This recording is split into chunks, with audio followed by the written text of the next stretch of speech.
Jovem mancebo, aula de ondulatória. Vamos lá.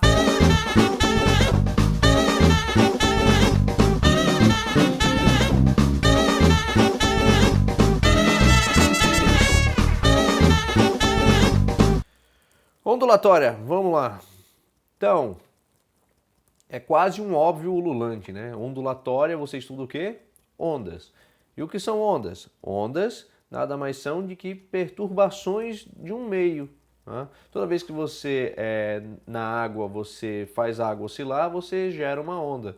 Toda vez que você bate numa corda e isso faz ela oscilar, isso gera uma onda. Mas o mais importante disso tudo não é nem o fato de ser uma perturbação, mas sim de haver um transporte de energia sem transporte de matéria. O que isso quer dizer? Bom, a onda ela não vai empurrar matéria, ela não vai levar consigo nenhum tipo de átomo. Ela vai fazer com que esses átomos mudem de posições momentaneamente, que é o transporte da energia, mas eles vão continuar naquela região, mais ou menos como essa pizza aí. Vem a onda, ela muda de posição, ela sobe, ela desce, mas ela continua na mesma região do espaço.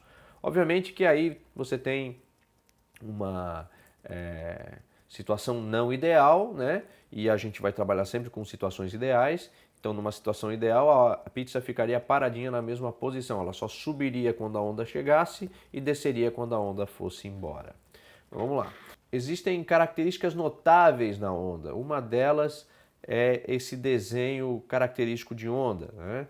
Você muito provavelmente já deve ter até desenhado isso e se ligou que isso era uma onda. Mas por que isso é uma onda? Porque ela se repete. Tá? Então o fato da onda ter esse desenho é porque existe uma repetição. Uma repetição do quê? No desenho. Se você observar bem, você tem partes que sobem e partes que descem. Essas partes que sobem a gente chama de crista e as partes que descem a gente chama de vale. Uma das principais maneiras de se medir uma onda é através do comprimento dela. Bom, e como é que se mede o comprimento de uma onda? Bom, a gente define comprimento de onda como aquele instante em que a onda começa a se repetir. Por exemplo, eu posso medir o comprimento de onda através de duas cristas. Por quê? Porque se eu pegar aqui o desenho da crista, se eu pegar aqui ó, no ponto mais alto da onda, ela começa agora a descer, certo? Vai descendo, chega no ponto mais baixo do vale, depois sobe de volta para uma crista e a partir desse ponto ela começa a fazer o mesmo desenho que ela tinha originalmente. Então pronto, aqui terminou o meu comprimento de onda, começa outro comprimento de onda. Mas só através das cristas? Não. Todo o intervalo de repetição pode ser utilizado para medir o comprimento de onda. Por exemplo, entre dois vales. Então, o comprimento de onda que é sintetizado da forma do símbolo lambda, né, ele pode ser medido toda vez que há uma repetição no desenho da onda. Isso quer dizer que eu posso começar também a medir através de uma crista completa e um vale completo, ou então de um vale completo e uma crista completa, ou em qualquer ponto da onda, desde que seja o ponto, e que ele comece num ponto e termine no mesmo ponto onde vai haver o mesmo movimento que já aconteceu na onda, certo? Outra característica da onda é o quanto ela sobe e o quanto ela desce, tá? A gente chama isso de amplitude. Então, o quanto uma crista sobe ou o quanto um vale desce é o que a gente chama de amplitude. Nossas ondas são harmônicas, isso significa que elas sempre vão ter esses mesmos valores para comprimento de onda e para amplitude. Ou seja, à medida que a onda vai passando, a amplitude sempre vai ser o mesmo tamanho. E lembrar bem, a amplitude é medido do ponto zero, onde não havia nenhuma oscilação, para cima, ou do ponto zero, onde não havia nenhuma oscilação, para baixo. Não meça a amplitude da crista até o vale. Tá? Se o problema diz que a perturbação foi de 1 centímetro, por exemplo, a amplitude vale 1 centímetro, tanto para a crista quanto para o vale. Não é 2 centímetros o tamanho da amplitude. Muita gente confunde e muita gente erra por isso. No sistema internacional, toda a distância é medida em metros e não vai ser diferente aqui para essas duas características da onda. Tanto comprimento de onda quanto amplitude serão medidas em metros. Bom, Além desse desenho, nós temos a clássica ideia de que a onda ela é uma repetição. E para essa repetição acontecer, ela precisa de um tempo. Muito bem. A gente classifica como período, simbolizado pela letra maiúscula T, o tempo que leva para esse comprimento de onda se formar. Então vamos pegar esses dois exemplos, a onda vermelha e a onda violeta. O tempo para a realização de uma oscilação completa é o que a gente chama de período. E no sistema internacional ela é medida em segundos, como todo tempo é medido em segundos. Então, se eu pegar essa distância do comprimento de onda, e vamos dizer que leva 2 segundos para esse comprimento de onda acontecer, então o período dessa onda é de 2 segundos. Se esse comprimento de onda agora leva meio segundo para acontecer, então o período é de 0,5 segundos. Tá? Então o tempo necessário para que um comprimento de onda se forme é o que a gente chama de período.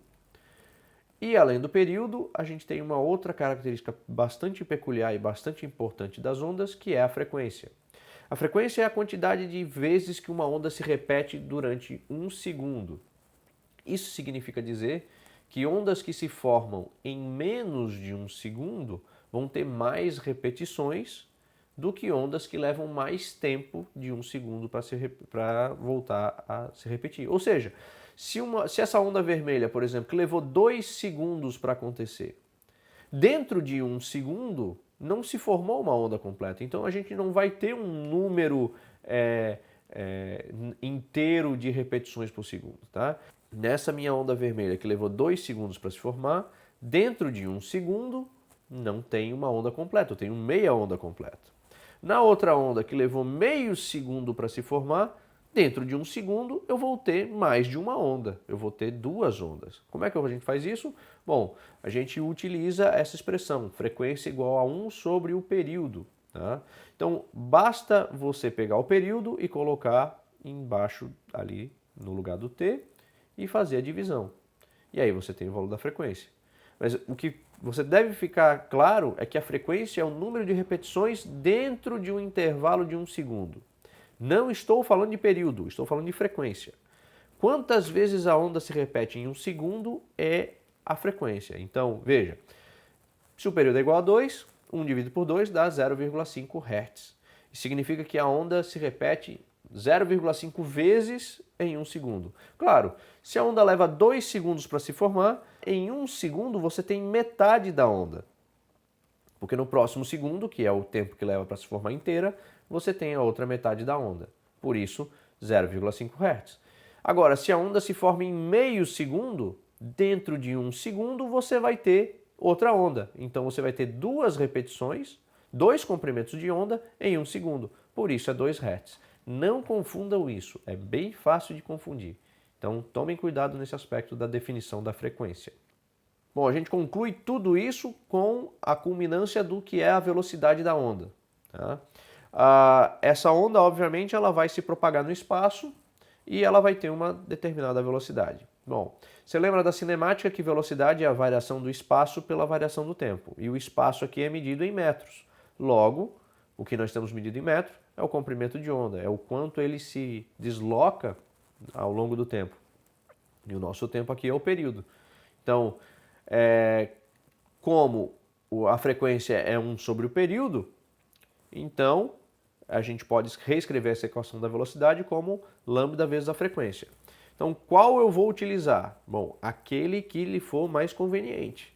Às vezes, o período ele tem um valor muito feio, mas a frequência vai ter um valor inverso, que é o bonitinho. Né? Frequência e período são inversamente proporcionais, para não esquecer de dizer. Então, se a frequência é mais fácil de multiplicar do que a divisão do período, utilize a frequência. Agora, às vezes, o período é um múltiplo do comprimento de onda, então a divisão fica mais rápida. Você que vai julgar e vai decidir. Lembrando que velocidade da onda é medido em metro por segundo, porque comprimento de onda é medido em metros e período é medido em segundos. Ah, mas a frequência é medida em hertz. Sim, mas a frequência é a quantidade de repetições por segundo. Logo, continua sendo a mesma unidade de metros por segundo. Continuando, das características da onda, nós temos as ondas longitudinais, que é um tipo de onda, que é a compressão do meio no qual a onda passa. Por exemplo, o ar é um meio e as ondas sonoras comprimem o ar ou distendem o ar. Por exemplo, aqui você tem a imagem e aqui a simulação dessa imagem. Bom, as partes escuras é onde o ar está sendo comprimido, ou seja, a densidade do ar está maior. Tá? Isso acontece por quê? Porque se a gente acompanhar aqui o movimento de uma partícula de ar, você vê que ela só vai para frente e para trás, ela não acompanha a onda, ela não vai embora com a onda. Por quê? Porque a onda não transporta matéria, ela transporta energia. E todas as suas companheiras de lado fazem a mesma coisa. E aí elas criam uma coisa chamada frente de onda. Tá? E é essa frente de onda que se propaga, chega ao seu tímpano, vibra o seu tímpano e manda um sinal elétrico para o seu cérebro, no qual você interpreta como sendo o som. Tá? Então, ondas longitudinais comprimem o meio em que está a onda. Tá? Então, onda longitudinal comprime o meio. Já a onda transversal, não. A onda transversal só faz mudar a posição, seja na vertical, seja na horizontal, das partículas no meio. Tá? Se você acompanhar aqui na onda, então imagina um pedaço da corda aqui. Quando a onda passar, o pedaço da corda só faz subir e descer. Ele não acompanha a onda. Como o caso da pizza ali passando pela onda, ou no caso aqui da mola maluca sendo jogada para cima e para baixo. Dá a impressão de que a onda está empurrando a parte da mola, mas aqui ela não acompanha o movimento da onda, ela muda de posição apenas. Tá? Essa é a onda transversal, é a onda que muda de posição, mas não há a compressão da matéria. E aí a gente tem a classificação geral das ondas, que são as ondas mecânicas, que necessitam de um meio material para se propagar, ou seja, ondas mecânicas só se propagam quando existe matéria. Não existindo matéria, não há propagação da energia. Tá? Elas precisam de átomos. Já as ondas eletromagnéticas, elas conseguem se propagar sem a necessidade de matéria. Elas se propagam no vácuo. Mas aí você volta para a definição de onda e se pergunta, se onda é a perturbação de um meio, qual é o meio que as ondas eletromagnéticas perturbam? Bom, esse meio se chama meio elétrico, que é o campo elétrico, que quando varia, gera um campo magnético, que também é variável. Então, as partículas de luz, por exemplo, elas nada mais são do que geradoras de campos elétricos e magnéticos variáveis que estão sendo perturbados e é assim que a onda se propaga.